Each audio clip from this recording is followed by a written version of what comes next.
Welcome to week 2 of political theory. This module is the first in a series of modules in this subject, and we're looking this week at racial segregation and the civil rights movement as the historical backdrop for the emergence of political theories of civil disobedience across the 1960s in the United States. We're going to look at religious and liberal theories of civil disobedience as they grew out of this movement.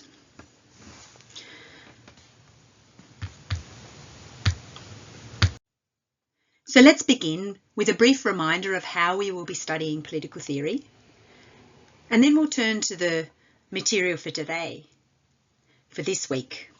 We'll look at the historical context, the injustice of slavery and segregation in the US, and provide an extremely short and inadequate history that will allow you to see where these political theories of civil disobedience came from and why they emerged.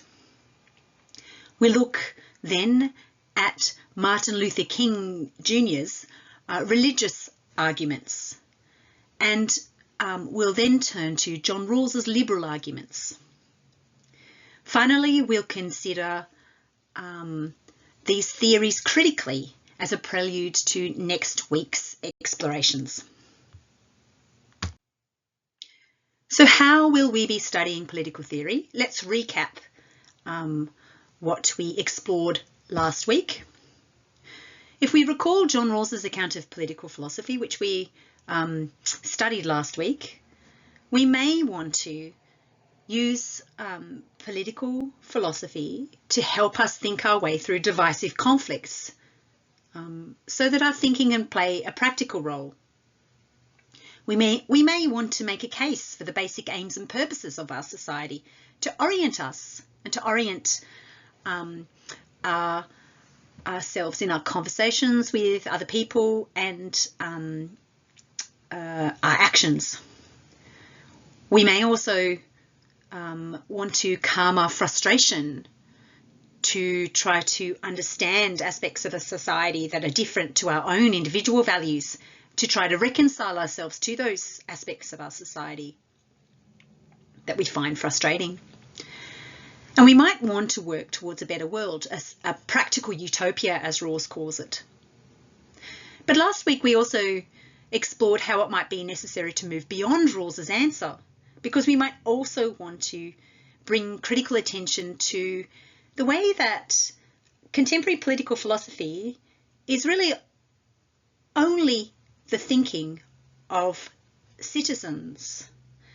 And we might find that that thinking doesn't do justice to issues that we believe to be important, that we might want to ask ourselves whether these thinkers have got it right. Have they got the basic aims and purposes of society correct? Are we doing enough to work towards a better world, or are we too easily reconciling ourselves to aspects of our society that we shouldn't reconcile ourselves towards?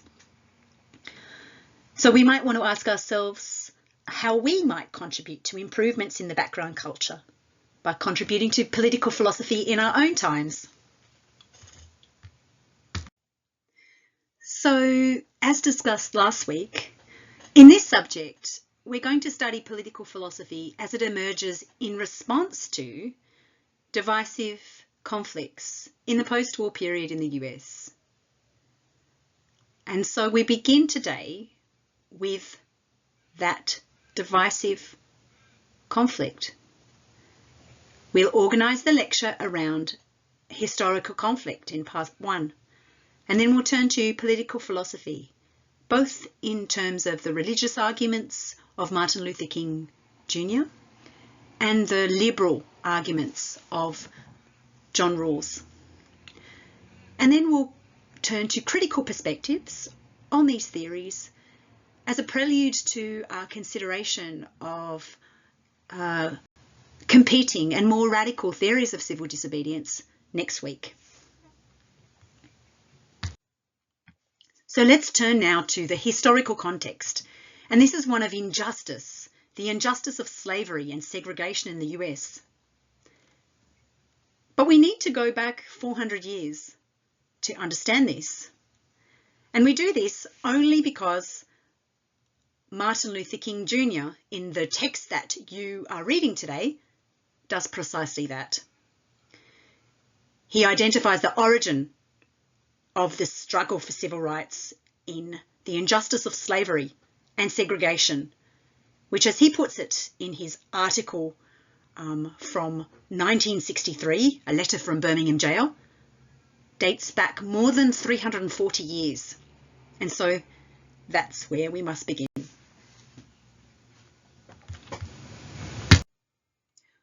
The literature on the history of slavery and segregation in the US is massive, and it is also contested. So what I can only do today is provide an extremely short and inadequate history that features those points that will help you to understand Martin Luther King's arguments in his own article, Letter from Birmingham Jail. And since Martin Luther King Jr. traces the origin of slavery back to 340 years prior, at least, to his letter, we'll begin there. So, in standard histories, 1619 is presented as an important date. It's presented as the potential commencement of North American slave trade, if not slavery, because slavery commenced well before this.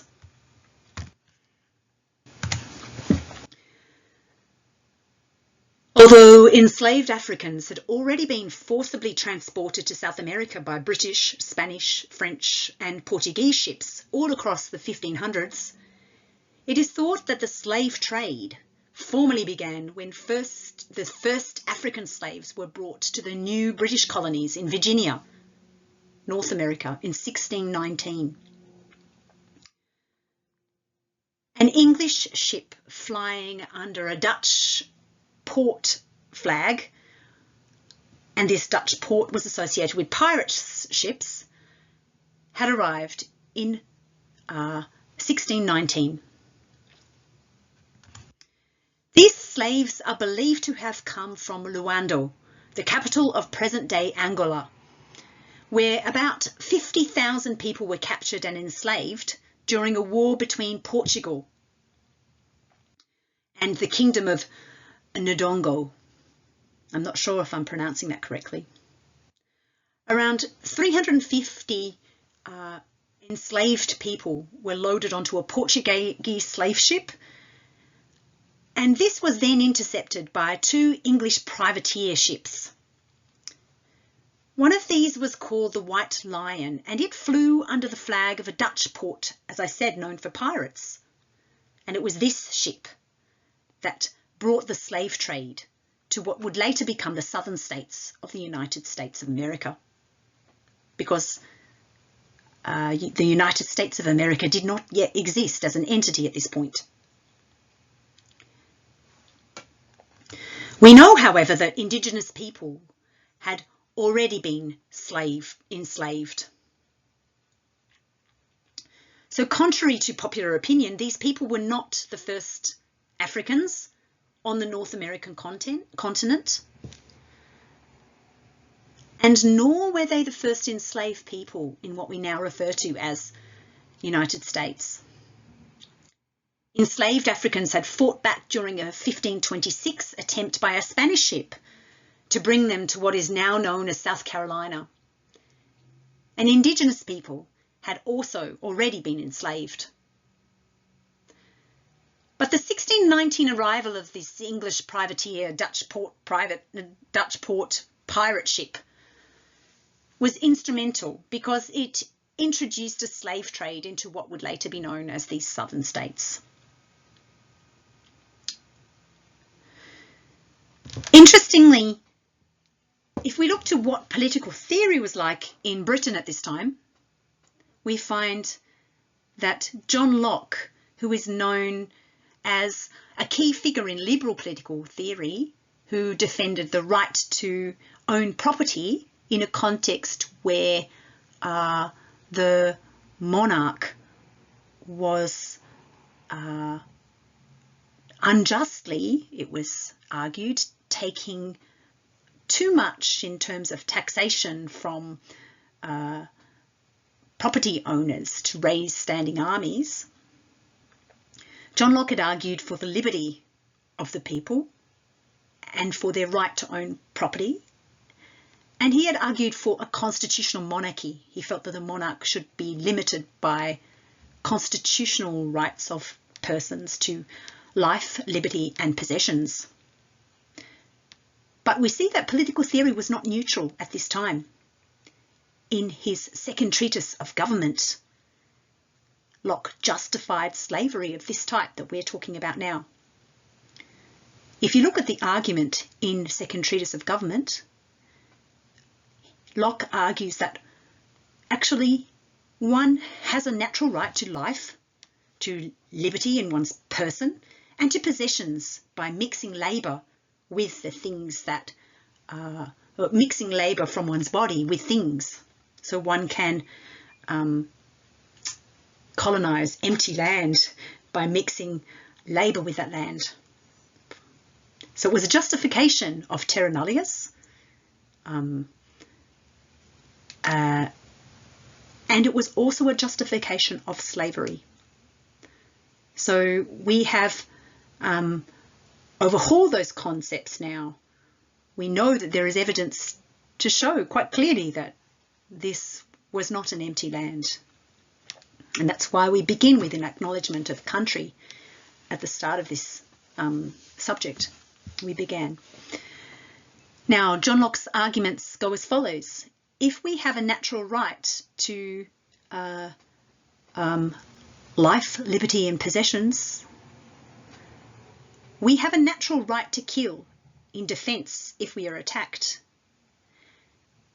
And we can reasonably enslave instead of killing. And this was used to support slavery in the Carolinas. As James Tully, a Canadian political philosopher, has argued, John Locke had financial interests in the East India Company due to the patronage of his student, Anthony Ashley Cooper, the Earl of Shaftesbury. The Earl of Shaftesbury was the grandson of one of the early founders of the English Whigs. And these were people who had financial interests, significant financial interest in colonisation, in America, and in slavery. And this argument by Locke, at the very same time that slavery was occurring, was a justification of this process.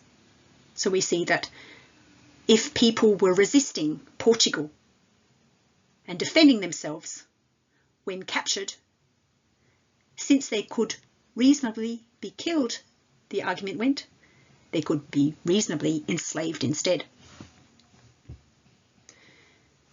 This is why we need a critical perspective on the thinking of our own times, because it is inevitable that our own thinking will reveal interests like this, to which we need to be ever attentive. And here we have a picture, a painting of a Dutch ship arriving in 1619. This was the English privateer ship flying under the Dutch flag. So to consider our brief and inadequate history, 1661 saw the introduction in Maryland of a legal prohibition on marriage between races. This extended over time to 21, mostly southern states. These laws were still in place in the 1960s, when Martin Luther King Jr. Defended civil disobedience. Alabama, where Birmingham is located, only repealed its ban in 2000.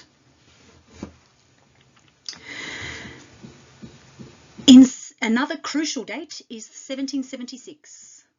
This is when the American states became unified through the American Declaration of Independence. And no surprise, it was influenced heavily by John Locke's writings. He had argued that all men, sick, you put sick in brackets to show that that's a reflection of a direct citation. All men are created equal, that they are endowed by their creator with certain inalienable rights. But this did not extend to slaves, Africans, or African Americans.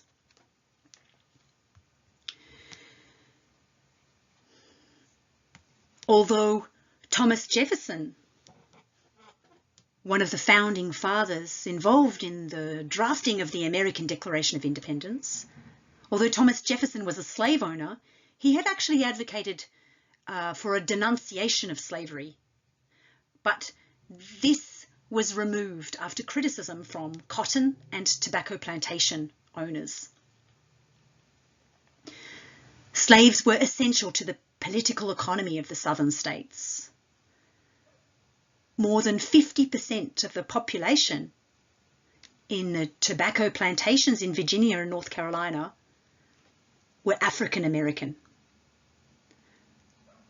Slavery also then spread further to across the southern states, and African Americans remained a very large and significant part of the population.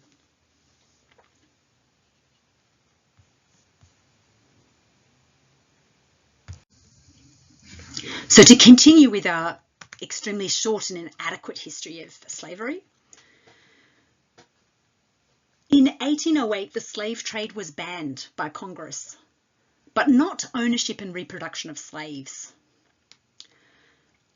As increasing numbers of slaves were able to secure freedom, tens of thousands found themselves shipped back home to Libya across the 19th century, even though they were born in the United States. This was a way for free African Americans to be removed from the southern states where they could otherwise have posed a political problem by demanding greater freedoms.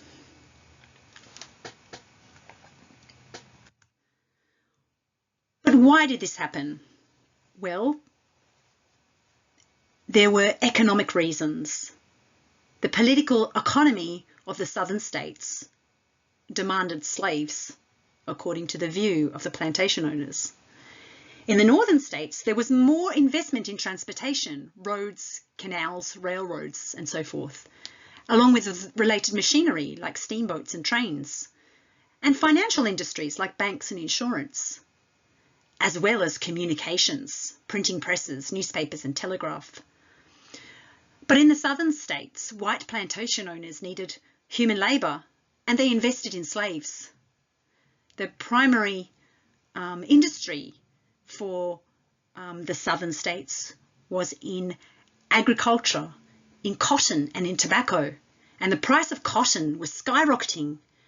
So plantation owners seeking their own economic interests wanted slaves to be able to increase their cotton production, and they were willing to invest in slaves instead of in other forms of capital.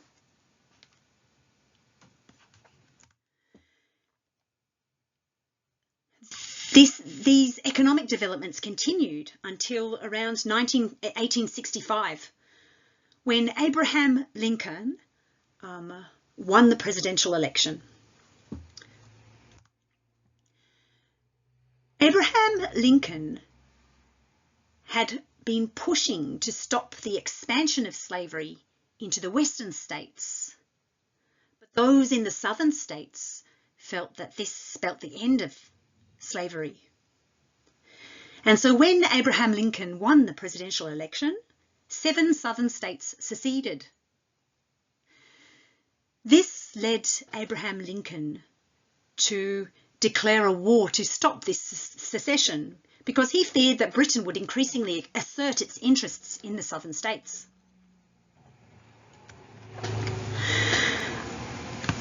However, as your recommended reading, not your required reading, just a recommended reading, as your recommended reading by Kevin Boyle from The Shattering argues, slaves themselves started to join Union lines against the Confederates.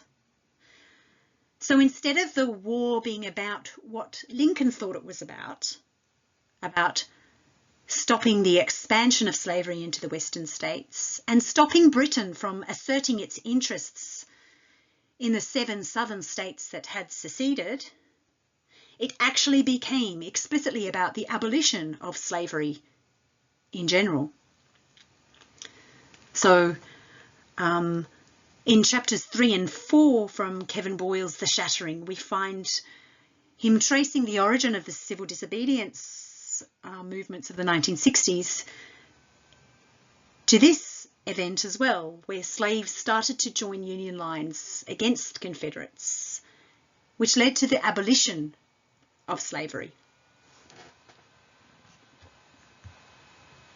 when the Civil War was won by Lincoln. So we now extend our extremely short and inadequate history of slavery into an equally short and inadequate history of segregation, again intended to illustrate those aspects of history that are important to understand Martin Luther King's theories of civil disobedience. What happened after 1865 was that enslaved peoples were emancipated through the achievement of basic civil rights as a result of the Civil War. Changes ensued to the US Constitution. The 13th, 14th and 15th Amendments provided African Americans with basic civil rights equal to whites. But this ended up meaning very little. African Americans were effectively denied equal rights, both through segregation laws and through practices to deny the vote. For example, the US Supreme Court found that Louisiana had not breached constitutional rights, even though train carriages were segregated, with blacks having one carriage and whites having a different carriage. The US Supreme Court found that everyone still had an equal right to a seat on the train. In other states, racist laws were also deemed constitutional, even though they disenfranchised African Americans, even though they stopped African American men from voting. The imposition of poll taxes was designed in some states to prevent African Americans men from voting because they could not afford the poll tax. Even though this disenfranchised poor white voters too, it mostly disenfranchised poor African American men. Other racist laws were explicitly designed to disenfranchise African American men. A requirement of stability of address or tests by a voting registrar of an applicant's knowledge of state laws were also used as impediments to African American men being placed on the voting rolls, electoral rolls. African Americans were also lynched, assaulted, and their houses were burnt. They had no effective health care. They died because they could not go to white hospitals. They could not receive quality education due to segregated schools. And all of this was deemed constitutional. As African Americans moved to northern states for better opportunities, segregation laws began to extend further north too. We see in the image I've provided a photo of an African American man taking a drink from a water cooler in a streetcar terminal at Oklahoma City, and it's marked coloured. So in all elements of life, in so many elements of life, schools, health, transport, entertainment, jobs, segregation laws were deemed constitutional. And even though civil rights had been embedded in the Constitution.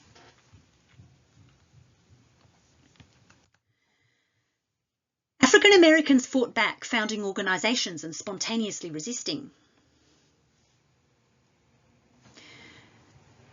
The National Association for the Advancement of Coloured Peoples was founded in 1909, working for protest and court cases as a path to equality.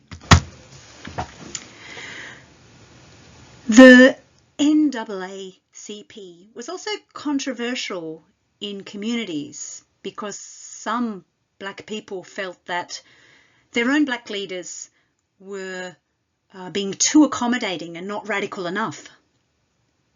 Other associations began to crop up too, including the Universal Negro Improvement Association, founded in 1916, which worked for separatist communities, free of white control. But these were short-lived.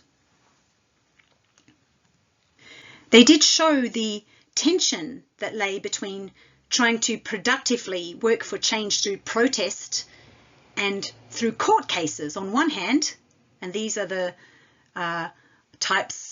these are the means that Martin Luther King Jr. will prefer, and on the other hand, working to promote justice through more militant and more radical means, which Martin Luther King Jr. will reject. At this stage too, the revolutionary non-violence of Gandhi in South Africa in 1910 and in India in the 1920s and 1930s also inspired protest in the US.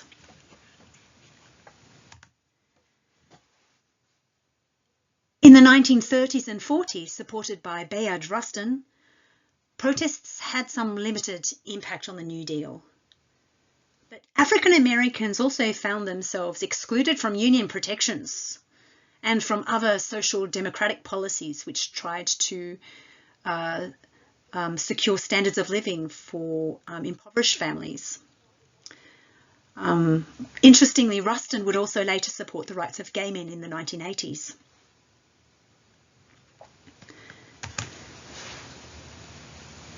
We find across the 1940s and 50s the NAACP working to support protest and court cases. These were their strategies. Protest and court cases.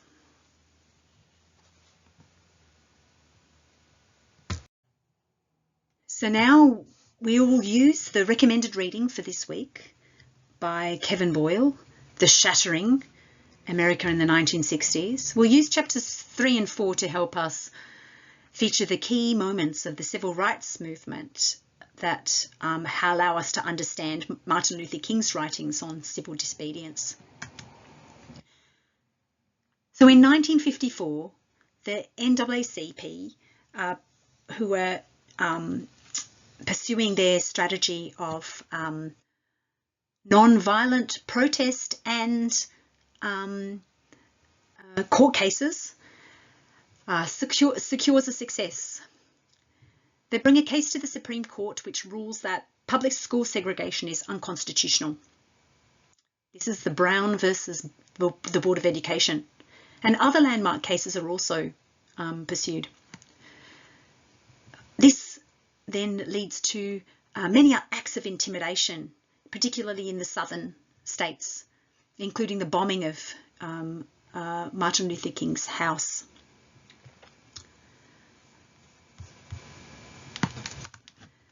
In 1955, we have Rosa Parks famously refusing to give up her seat on one of the segregated buses. And this leads to the Montgomery bus boycott, where Martin Luther King and other civil rights activists encourage African Americans to stop using the public buses, to place pressure onto the public transport system, since the buses are primarily used by African Americans. The Baptist minister Martin Luther King Jr. is chosen to lead the newly established Montgomery Improvement Association.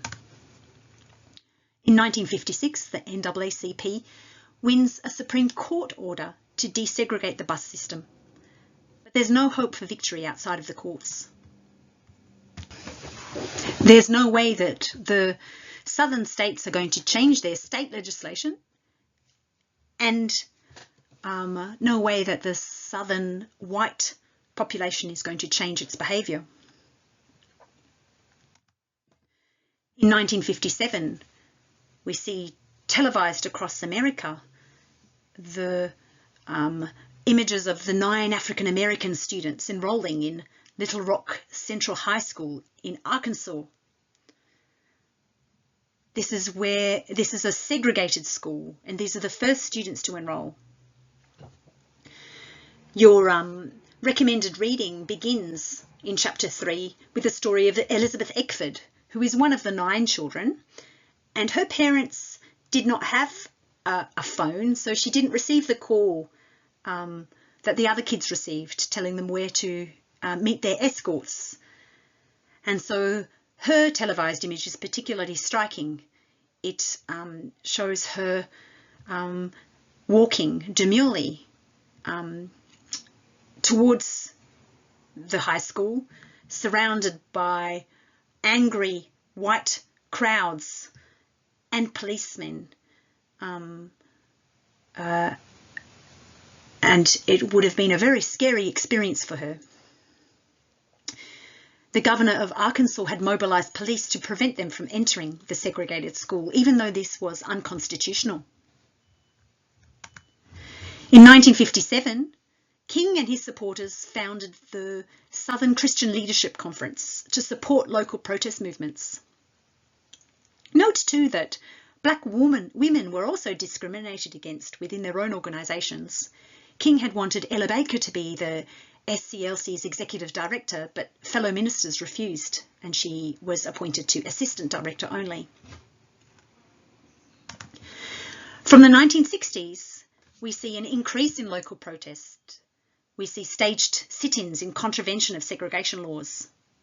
We see the freedom rides where bus riders disobeyed state segregation laws and were attacked by white mobs. These are detailed vividly in the recommended reading. In 1963, in an event that communities have called D-Day, 1,000 African American school children aged 6 and up marched out of a Baptist church in Birmingham in defiance of the authorities' orders. This was controversial within the black community as well. African Americans in Birmingham had not supported protest, in part because Birmingham was an incredibly dangerous city to engage in protest. As Kevin Boyle writes in chapter 4, Martin Luther King knew the risks of mounting a major campaign in Birmingham.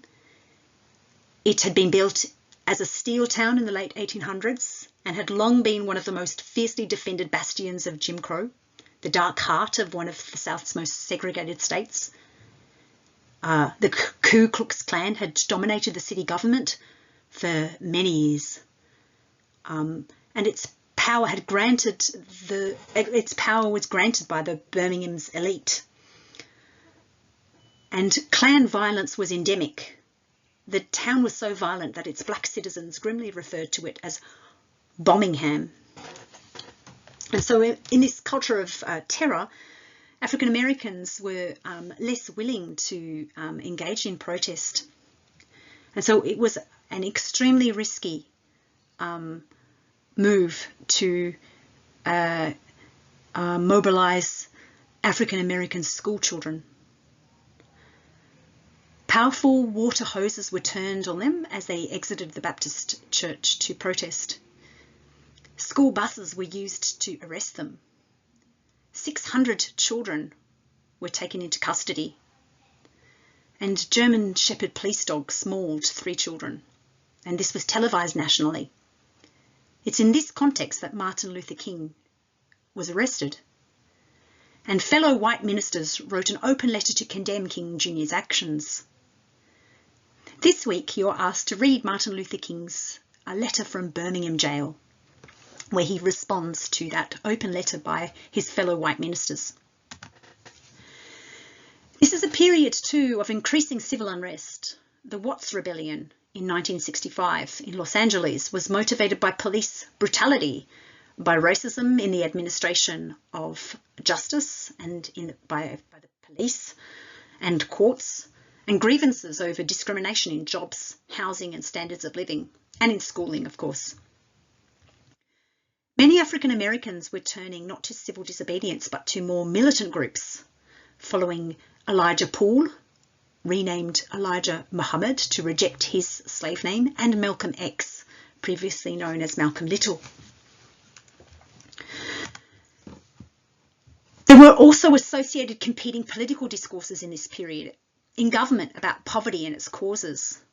The war on poverty had been brought in the 1965 by President Lyndon Johnson when he assumed the presidency after the assassination of JF Kennedy.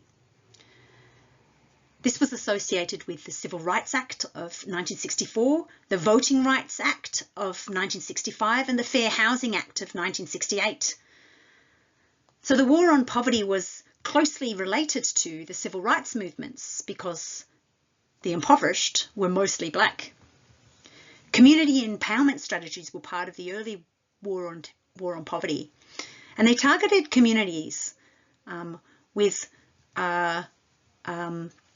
Jobs Corps programs, Head Start for childcare and early childhood education, and even things like birth control clinics, which really often offered the first access to healthcare in urban ghettos and in poor rural areas. So it's in this context that Martin Luther King is a key activist and advocate on religious grounds, we'll see, for civil disobedience, protest and court cases to change unjust laws. And finally, in 1968, Martin Luther King Jr. is assassinated. So what we'll read today is the words of Martin Luther King as he's writing from Birmingham Jail. We count this as a political theory of civil disobedience in this subject, because you'll see that although he mobilises religious arguments, these can also be understood as public reasons to a large extent. Let's consider his arguments. So the letter is a response to an open letter by white pastors in Birmingham, which had condemned Martin Luther King for disobedience that they labelled as unwise and untimely. King argues against the major points in that letter. First, he responds to the claim that outsiders should not meddle. He claims he is not an outsider. The SCLC has many affiliates, 80 across the South, including in Alabama. Alabama is where Birmingham is. He's an insider in these organisations. And in any case, injustice is so significant in Birmingham that it's important that he be here, he claimed, just as prophets did in biblical times and as Christian leaders did in New Testament times. He also claims in response that communities and networks are interrelated in their destinies, and there's no such thing as an outsider agitating in such a context.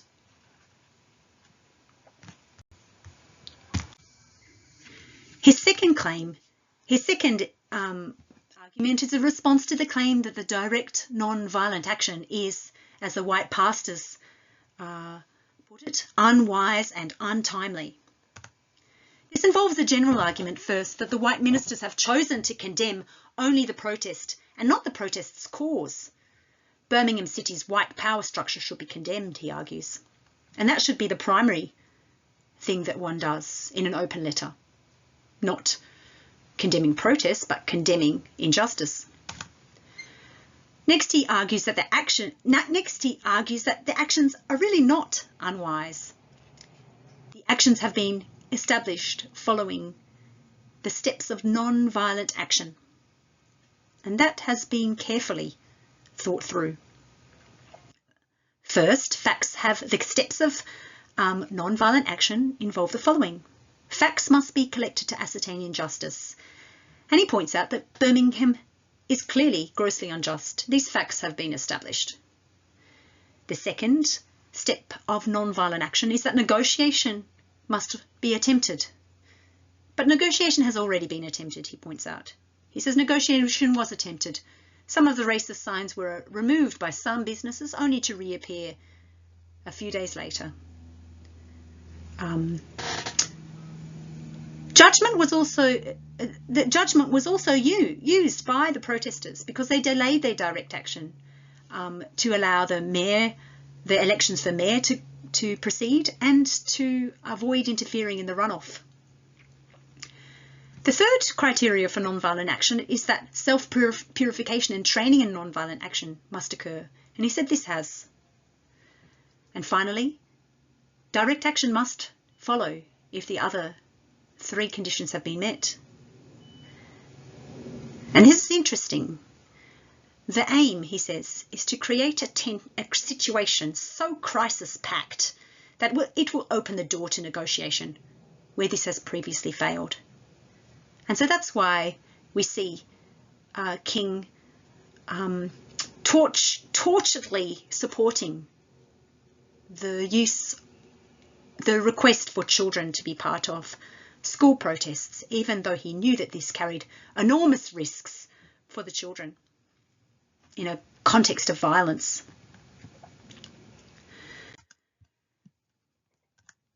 Finally, Martin Luther King argues that the actions were not untimely either, because timeliness cannot apply here. To require timeliness, a time in which whites are more willing to concede freedom, is not fair. Freedom is never voluntarily given by the oppressor. There is never a good time, nor will there be one. And he points out, and this is why we began with a long history, African Americans have waited more than 340 years. The effects on children and on one's psyche are significant. And he talks about his own daughter and his children and the effects on children. He argues then that the white pastors are wrong to demand that protesters not break laws. There's a difference, he said, between just and unjust laws. Only the first need to be obeyed. And he refers to religious language and ideas to defend this. Christian leaders in past times have accepted a moral obligation to break unjust laws. It is God's moral law that allows us to judge whether a law is unjust. He seems to be implying, although it's not stated explicitly, that all people are made in God's image, and so that there really is a moral obligation to ensure that laws are equally applicable to all and equally good for all. But interestingly, King does not just refer to religious moral laws, but what Rawls will refer to as public reasons. Any law that uplifts human personality is just. Any law that degrades human personality is unjust. Segregation, he says, degrades. It distorts the soul and damages the personality. A democratically elected law, approved by the majority, is only just, he argues, if it is a law that the majority would be willing to follow themselves, if subject to it. So we begin to have ideas and arguments here that go beyond religious language to public reasons. First of all, he says, African Americans have been prevented from being registered voters, and so they have not been able to give themselves laws. Second, it's implied that white Americans would find the laws themselves to be unjust if they were in the position of African Americans. And so we can see reference to public reasons too, and not just religious, moral reasons. These are reasons that Rawls will feature in his liberal theory of civil disobedience. Some laws can also seem just, but are unjust in their application, Martin Luther King claims, like protesting without a permit. This denies citizens the First Amendment right to peaceful association and peaceful protest. And it was because of this that he was arrested. He was not granted a permit to protest, and so he was arrested. So he argues the white pastors are wrong to demand that protesters not break laws. He thinks laws must be broken. One must only break a law due to respect for a higher law. So one's always motivated by law, but not by an unjust law, but by a higher law. Respect for law remains. And he puts it, one who breaks an unjust law must do so openly, lovingly, and fully willing to accept the penalty. And these are ideas that will come up in Rawls's account of a liberal theory of civil disobedience, not a religious theory anymore, but a liberal one. But we see the ideas of public reason coming through even in Martin Luther King's arguments.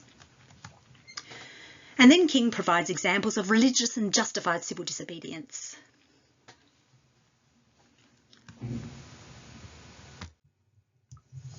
So what really comes through when you read this letter from Birmingham Jail is King's disappointment with the white moderate. And he includes many fellow white pastors in this. He gives credit where he feels it's due to those pastors who have supported African Americans, but many have failed to do so, he says.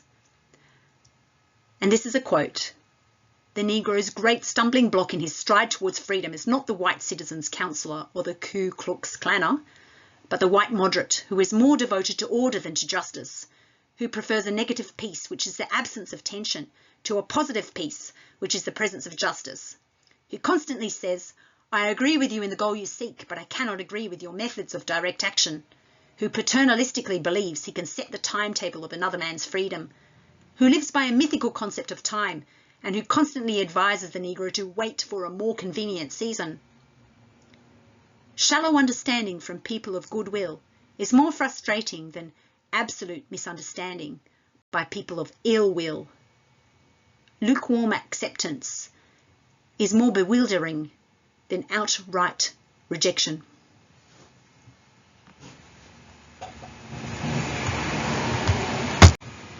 If you would like to see more footage from this period, there's a really interesting documentary called The March, which documents the March on Washington in 1964.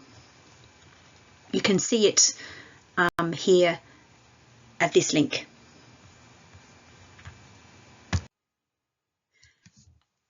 Now, what we've noticed in looking at Martin Luther King's letter from Birmingham Jail is the use of religious language overlapping with public reason to justify civil disobedience in response to injustice.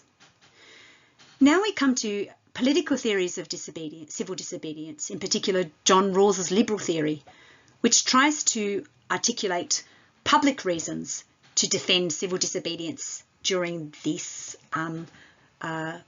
time of divisive conflict.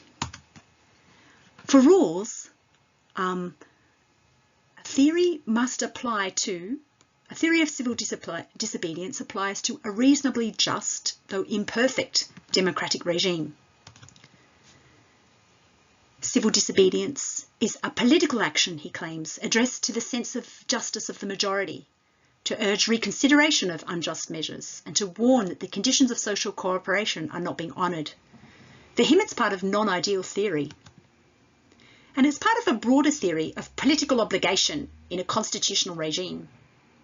And you'll see that religious language drops away and is replaced by language around what would be reasonable to ask and offer as citizens who are equal and free in a liberal democratic regime. So the principles are those which free and rational persons would agree to in a decision scenario, the original position that models equal liberty.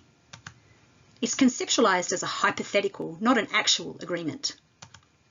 And persons are modeled as having the two facilities, the two faculties that make justice necessary on one hand and possible on the other. Rawls will later call this type of reasoning a version of constructivist thinking.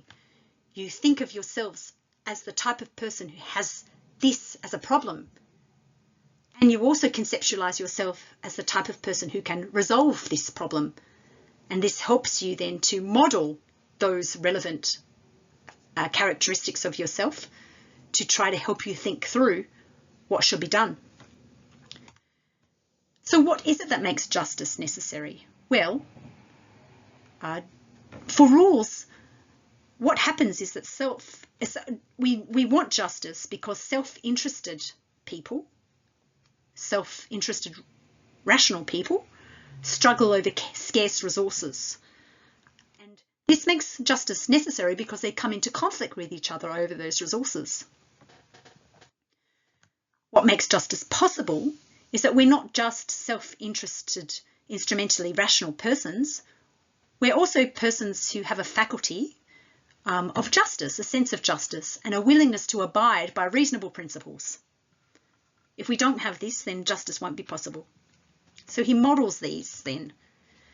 The decision scenario models these faculties. Self-interested parties decide upon principles modelling the first faculty. They decide behind a veil of ignorance that hides knowledge of their own particularities, modelling the second faculty. So they don't know in this case whether they are African American or white. They don't know what their backgrounds are, what socioeconomic circumstances they live in, and so forth. Rawls believes that they would choose to guarantee for each other equal basic rights and liberties as extensive as possible for the society in question. But he also thinks that they would also accept a certain degree of social and economic inequalities. They would do that if fair equality of opportunity obtains. This must be beyond mere careers open to talents, he thinks. We wouldn't accept careers open to talents. We wouldn't want to say that independently of whatever background we've had or educational training that inequalities are acceptable if we can just apply for jobs and be selected on merit. No, he disagrees. He thinks we need fair equality of opportunity, which means trying to place ourselves, all of us, on an equal footing from the very start of our lives through education, through access to health, through institutions that provide a response to disadvantage. But he also thinks that once fair equality of opportunity has obtained, that we would be willing, behind a veil of ignorance, to accept some inequalities. We would do so if those inequalities were to the maximum benefit of the least well-off, because only then would we be willing to accept them. So that's the broader theory of political obligation and principles of justice that Rawls places his theory of civil disobedience within. So within this broader theory, civil disobedience is justified really under only very limited conditions, as we'll see. So what are the circumstances that justify civil disobedience for Rawls? And I'm drawing here on the required reading for this week, which also outlines that decision scenario that I've just mentioned. Injustice alone is not enough to warrant civil disobedience. If society's institutions are relatively just, then one is obliged to accept some sorts of injustice. We might reasonably think, for example, that the fair equality of opportunity principle hasn't been met for us in our own case because our education hasn't been of the same quality as another's, even though the intention was that those institutions provide quality education. But we may need to accept that injustice, he believes, if society's institutions are relatively just. And for Rawls, society's institutions are relatively just if they do uphold the principle that we've described as the first principle, if they secure equal basic rights and liberties. So one is obliged to accept injustice if,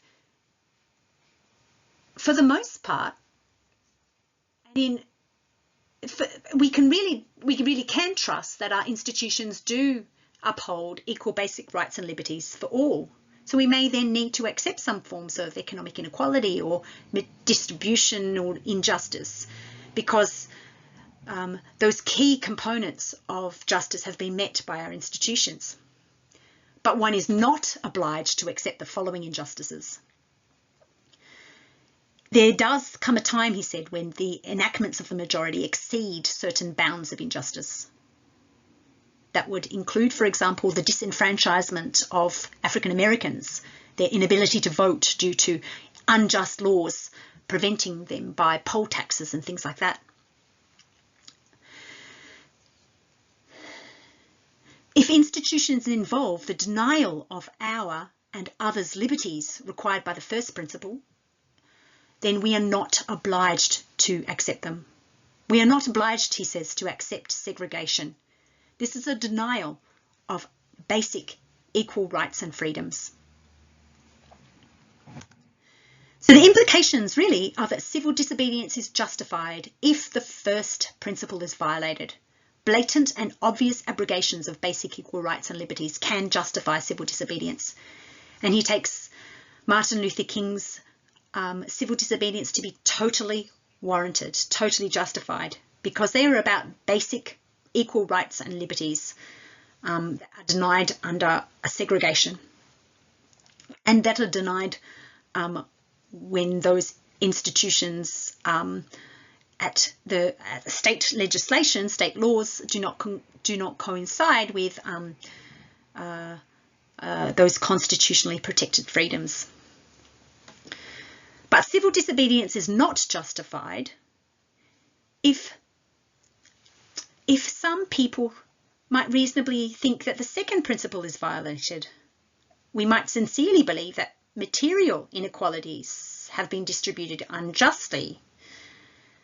But he does want to insist that civil disobedience is not really justified then, because there is a degree of injustice that we must tolerate in any relatively just society, and we must tolerate it for the sake of stability.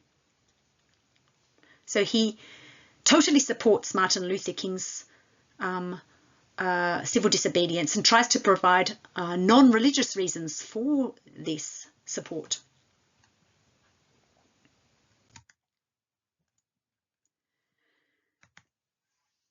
So if we've just dealt with the content of what it is that disobedient persons might reasonably resist through civil disobedience, Rawls also wants to place limitations on the methods that disobedient persons can use. He limits those methods. He feels that if a minority is going to be able to convince a majority that civil disobedience is warranted, then the disobedient agent must satisfy 4 criteria. The disobedient person must engage in a public act. It must be public. This makes good one's sincerity. The disobedient person must also engage in a non-violent act in relation to both persons and property. So you cannot destroy property when you're being disobedient. Property destruction is also uncivil for Rawls. If you do this, if you do your disobedience non-violently, you address the sense of justice of the majority with an expression of conviction, he says. And the disobedient person must break the law conscientiously, he said. This means they must choose to break a particular law without undermining the rule of law in general, And he gets this from Martin Luther King. You must continue to show respect for law, for a higher law. The disobedient person, again following Martin Luther King, Rawls states, must be willing to accept legal penalty. Arrest and punishment are to be accepted without resistance. Civil disobedience expresses disobedience to law within the limits of fidelity to law. And that's a really big criteria that most theorists of civil disobedience continue to hold. Again, drawing on both Gandhi and Martin Luther King. And note Jürgen Habermas's liberal theory of civil disobedience engages very similar criteria. This has become standard in the jurisprudential and other literature as the liberal criteria for justified civil disobedience. And we see it embodied in our assessments. You see it embodied in the assessments at in the juridical realm of civil disobedience, whether or not disobedient persons should qualify for a lesser sentence, for example, because they can count as civil disobedient persons. So note the difference with Martin Luther King. Rawls relies on the idea of public and not religious values. There's an appeal to the moral basis of public life, and civil disobedience is a political and not a primarily religious act. But later in political liberalism, Rawls does accept that some religious values can be accepted as good public reasons too, as long as they can be eventually justified by public values. And I've suggested that we can see Martin Luther King's arguments in that way.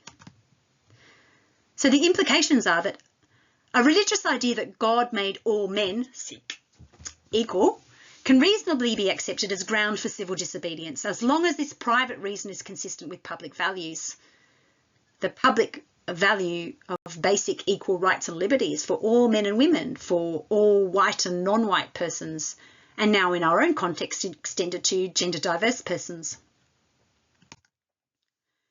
And now we turn to part 3. Critical considerations as a prelude to next week.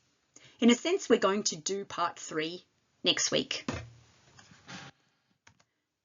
I want to ask you to think about these questions in our tutorials and as we move into next week's lecture and material, which looks at more radical theories of civil disobedience.